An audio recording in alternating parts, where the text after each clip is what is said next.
Bonjour from Villandry, France. This edition of Growing Wisdom is kind of special to me.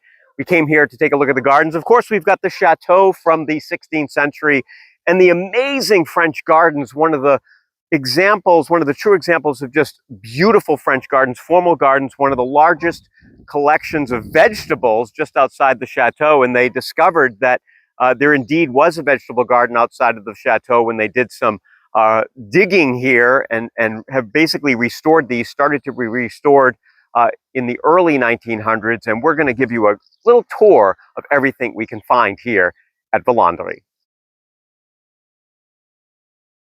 There's 6 main gardens here. We've got the Ornamental Garden here in the foreground, and then you have your Maize Garden, your vegetable garden. There's an herb garden, so there's 4 of them, and then you have your sun garden, and you also have your water garden.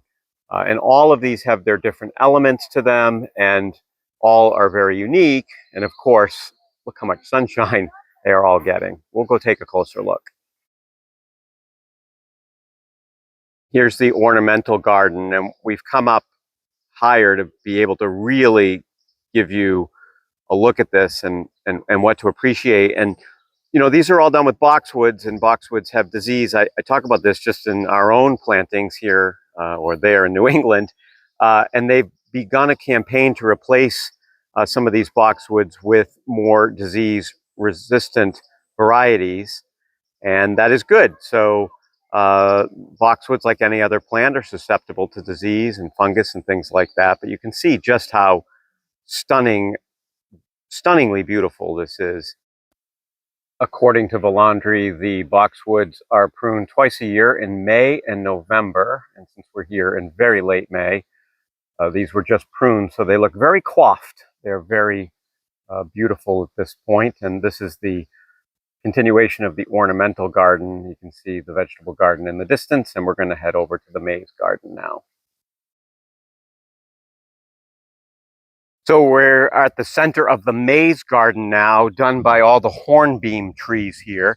And it's just a whimsical, fun element of one of the 6 gardens that are here at Villandry. And it's great for kids. And, you know, hornbeams are certainly a tree that you can plant in New England. And you could create something like this if you happen to have an extra 15 hectares or so.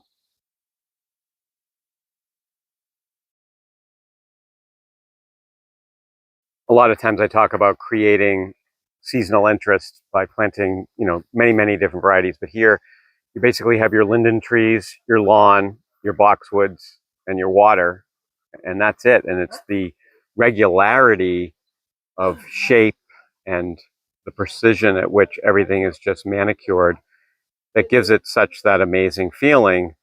And so, you know, in order to come and reflect, and no pun intended, you don't necessarily need all of those things in this type of garden. It's just a very different type of garden. The allée on this side is made of these beautiful linden trees, and they prune them very heavily, and then they leaf out from the top. So they don't get incredibly tall, but it does create this really nice formal structure. Villandry knows from historical records that there was a kitchen garden here in the 16th century. It was lost eventually and then restored back in the early 1900s. And you have the boxwood surrounding these little plots of vegetables. So you've got some cabbages in the foreground there with that bluish purple color, and then you've got lettuce, the red lettuce, and then the heads of green lettuce, just going on. And you've got some other greens there. Tough for me to tell exactly what variety it is from this distance, but you get the idea of how much produce you can produce from a garden of this size, and they would all use it in the kitchen. Some of my favorite legumes are those fava beans there. If you've never grown fava beans, it's an easy bean to grow, loves cool weather, matures as it becomes warm in summer, and the flowers are beautiful. With the extent of the vegetable gardens, it's nice to see they have, first of all, a beautiful old greenhouse here, and then inside they're growing many of the plants which will be put out in the garden. So this whole bank back here all peppers. And you have more peppers on the other side. A little gate telling me to stay out, so we won't go inside, but it almost looks like some artichokes in the front. And a little hard for me to tell what's further back, but definitely beautiful plants ready to go out in the garden. There's an awful lot of height here at Villandry, so you've got your greenhouse down there, and then you've got another terrace, obviously some climbing roses. And if you come up, you'll see your next terrace here, and you've got your lawn, some plantings in front of that wall, and then you go up a little higher, and you've got another terrace. And so you have this beautiful way to look at the property from different angles and different heights. Ici, the herb garden, Jardin de Simple. And we go in, and again, very regularly laid out. You have the boxwoods on either side, a mix of perennials and herbs and grapes over here. A yew, which has been sort of topiaried beautifully. And then you keep going, and you have your rumex here, and it looks like some lovage. Tastes like celery right there, which is matured. And then just look how nice and formal all of these little areas are. You've got your rhubarb back there. And just depends on where you are in this particular garden as to what you're looking at.